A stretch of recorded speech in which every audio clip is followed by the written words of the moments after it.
instead of a review of the TV this week, it's more kind of important than that. It's the possible privatisation of Channel 4. I just thought I'd introduce the topic with sort of look back at some of Channel 4's programmes.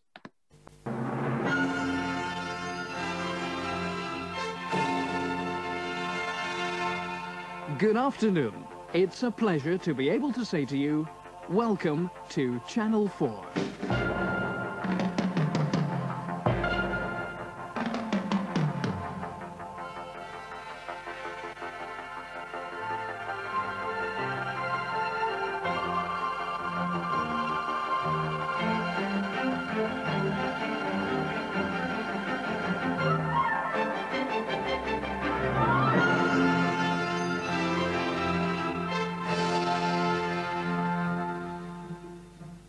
The people who died and lost their homes, this happened to them because they are poor. We are in one of the richest spaces, not just in London, but in the world.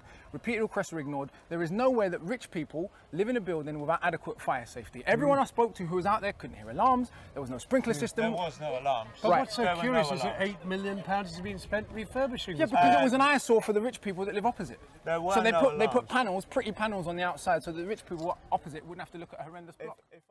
Now, Channel 4's done lots of stuff. I mean, films and comedy, and obviously the news has been quite important to us when we don't have much balance on the other side. So, James, when I wrote to you about what did you think about the best thing about Channel 4, you mentioned the Grenfell coverage. Do you think Channel 4 being privatised, we'd lose that perspective that's been there with people like Jon Snow?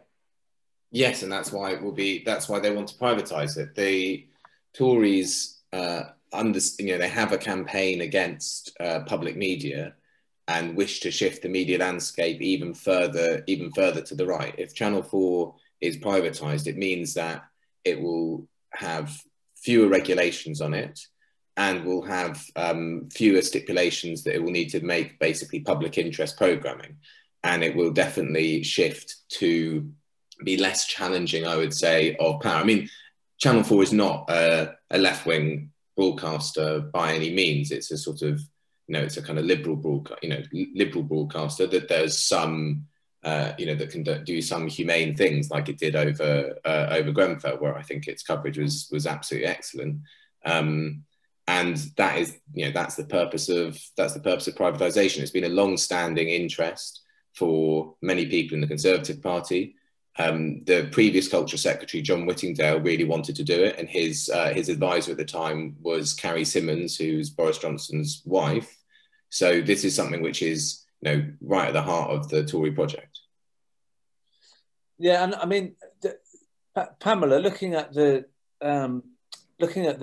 programmes they've done in the past, I mean, how many people have become celebrities and big names from starting on Channel 4? I mean, you just look at just thinking about like Ali G was on there, and Peter Kay was on there, Ben Elton and Harry Enfield, these comedians and films that have come out on there. I mean, if it's not funded publicly, would that be lost as well? Just not only the political side, the balance, a bit more balance, but we'd not have the creativity, would we? Yeah, possibly, Crispin. I mean, Channel 4 was set up as an alternative, wasn't it, to BBC and the ITV, and to cater for an audience that wasn't currently served. And it was quite cutting edge when it started. And it still does do some really excellent kind of dramas.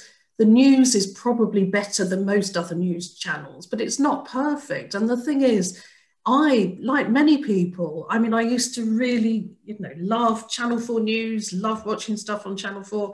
But the last 5 years have really tainted my view about the whole of the media. And as you spoke earlier about the article about, Corbyn on whatever the programme is. So you think back, yes, for every brilliant programme that Channel 4 has done, think about all the rubbish that comes out of it. If you think about even like Dispatches that they did about Momentum, if you think about Cathy Newman, when she pretended that a mosque in South London had evicted her, to say that it was misogynistic. So it's got its flaws, and it's a bit like the Labour Party. If it's watered down so much, what is worth saving in the end? So at this time, I mean, you know, I use Channel 4 all the time, not least because there's nothing left on television to watch in the UK. So I've moved on to Walter Presents and watching everything on there. But it's got its faults as well. And some of the programmes that are coming out of it now are really horrendous and you wouldn't want to be watching. So I've got mixed views about it. Obviously, anything this government does is bad. You know, that goes without saying. So it will probably be worse. But whether I'm so impassioned to get exercised about it, I don't think so now, to be honest. James, that's an interesting argument that maybe we're just sort of grateful for anything that's at all not attacking us all. What's your view? I mean, should we be, because you've obviously, having been in comms, you'd probably think it's good to have one good story on BBC if you get anything at all. I mean, is that the problem we're in, that we just kind of, we're grateful for the minimum, the very bare minimum of coverage? Yeah, I mean, I'm definitely not rose tinted or whatever about Channel 4. I mean, I managed the dispatch, that Menton Dispatches thing in 2016 that Pamela spoke about, and did our defence against it. But I think actually we should go on the offensive. This is about the government's official line is that privatising Channel 4 will help it compete with Netflix, right? If you want to compete with Netflix and provide a different service that will be good, that people will want, the answer is public, not private.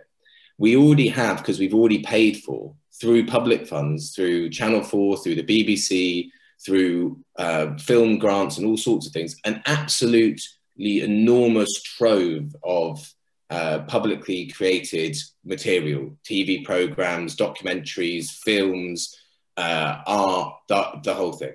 You know, if you genuinely wanted to compete with Netflix, you'd create a British digital corporation that would take everything that we've ever produced, ever publicly paid for, and put it all on one platform that would be free for anybody in the UK to engage with. And you could sell that, you could sell subscriptions to it overseas.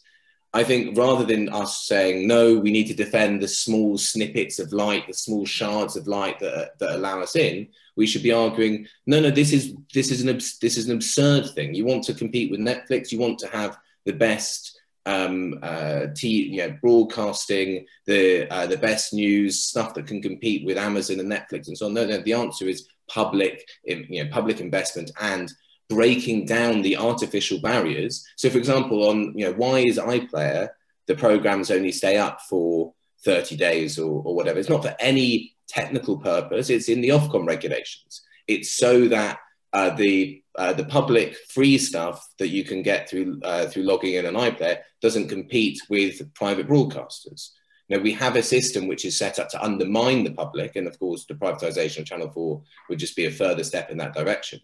So instead we should be arguing for that we need to expand the public and democratise it. The BBC needs to be democratised. They just appointed the chair, who used to be Rishi Sunak's boss, who's a banker and a Tory party donor. We need to, Channel 4 is a very, very imperfect institution. It also needs to be democratised. Its commissioning needs to be opened up to communities and more regionalised and all the rest of it. And I think that is an agenda that is worth taking forward. That isn't defensive. That's not about cowering and hoping that we get one bit of, one nice thing. Yeah, I mean, Channel 4 was kind of a nightmare to deal with, actually, especially 2018, 2019 on Brexit took a very liberal Remain professional managerial class position and was a bit of a nightmare. But that said, don't break something down until you know what's going to come the other side of it, and the other side of it is GB News. Right. Oh, we talked about that the other time. Yeah. Can I say one more thing? Yeah.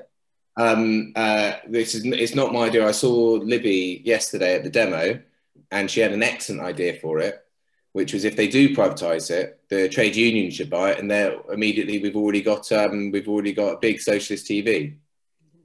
Good idea. Yeah. Crispin, I was going to say the same, because Howard Beckett has talked a lot about having a kind of trade union TV, which most people, ordinary people, would think that sounds horrendous. I don't want to hear about trade unions. But if you had a good kind of quality backer for a TV station and had good quality drama as well as good quality news, it would be fantastic. And there was something, you know, you talked about the people that were fostered by Channel 4. Jimmy McGovern was one of them, wasn't he, with Brookside. And some of you will have seen probably a 3-part drama just recently, Time. And it was painfully good. It was so brilliant. And it gives a message, but within a drama. And that would be fantastic to do.